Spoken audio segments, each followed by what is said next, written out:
Tujuan dari artikel ini yaitu mereka telah membuat para manajer mencari sarana budaya memotivasi karyawan untuk produktif. Padahal struktur penting dalam mendefinisikan tanggung jawab individu dalam proses alur kerja, budaya yang kongruen memastikan bahwa individu melaksanakan tanggung jawab ini dengan baik, resistensi minimum. Yang lebih penting lagi, budaya yang kuat menentukan cara melakukan dan menciptakan sesuatu harapan yang dimiliki bersama oleh anggota kelompok, yang tidak diuraikan secara eksplisit dan struktur formal. Baiklah, saya akan melanjutkan penjelasan dari teman saya. Budaya perusahaan berkaitan dengan tujuan yang harus dicapai dan standar perilaku yang harus dipertahankan oleh karyawan sebagaimana adanya manajer tujuan-tujuan tersebut. Beberapa penelitian tentang cara mengoptimalkan kinerja telah dilakukan dalam 2 dekade terakhir. Telah berpendapat bahwa keanggotaan kelompok strategis dan perilaku kolektif yang terkait adalah sumber utama ketahanan perbedaan profitabilitas perusahaan dan efektivitas organisasi. Ini menyiratkan bahwa perilaku kolektif anggota organisasi yang budayanya bantu kendalikan penting untuk efektivitasnya. Di dalam sehubungan dengan argumen ini, Glassister dan Buckley mengidentifikasi budaya perusahaan sebagai salah satu faktornya bertanggung jawab atas aktivitas organisasi. Assalamualaikum warahmatullahi wabarakatuh. Di sini saya akan menjelaskan beberapa fungsi dari budaya organisasi. Di dalam artikel dijelaskan ada beberapa fungsi dari budaya organisasi. Yang pertama ada integrasi internal dan adaptasi internal.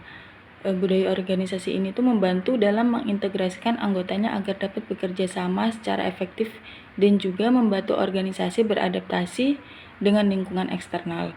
Lalu yang kedua ada pembatasan organisasi. Budaya organisasi memiliki peran dalam menetapkan batas-batas organisasi, membedakan suatu organisasi dari yang lain dan menciptakan identitas bagi anggota organisasi. Lalu yang ketiga ada pembentukan komitmen dan stabilitas sistem sosial. Budaya organisasi ini tuh memfasilitasi pembentukan komitmen terhadap sesuatu yang lebih besar dari kepentingan diri sendiri dan meningkatkan stabilitas sistem sosial dalam organisasi.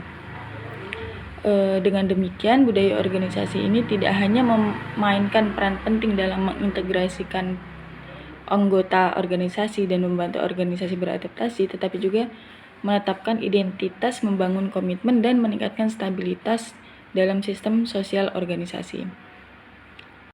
Berdasarkan penelitian yang telah dilakukan, terdapat korelasi positif antara budaya perusahaan yang sehat dan kinerja organisasi. Budaya perusahaan yang mendorong anggota organisasi menuju pencapaian tujuan organisasi dapat meningkatkan produktivitas karyawan, mengurangi beban kerja eksekutif utama, meningkatkan kerjasama semangat tim, dan kesuksesan organisasi. Kesimpulannya adalah budaya perusahaan yang sehat dapat menjadi alat kontrol yang efektif dalam meningkatkan kinerja organisasi dan mencapai tujuan organisasi.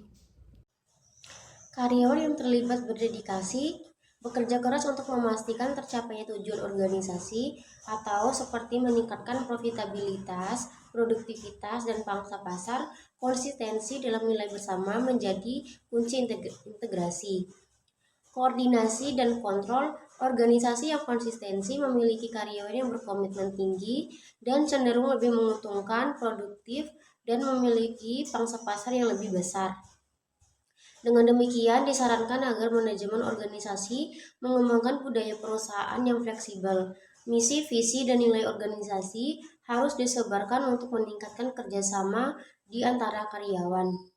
Keterlibatan karyawan dalam pengambilan keputusan yang memengaruhi mereka sangat penting karena ini akan memastikan implementasi keputusan tersebut.